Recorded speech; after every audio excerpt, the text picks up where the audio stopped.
আজ এই বৃষ্টির কান্না দেখে মনে পড়ল তোমার অশ্রু ভরা দুটি চোখ।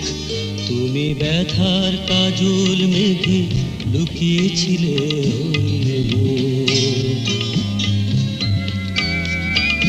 আজ এই বৃষ্টির কান্না দেখে মনে পড়ল তোমার অশ্রু ভরা দুটি চোখ। তুমি ব্যথার কাজল মেঘে লুকিয়েছিলে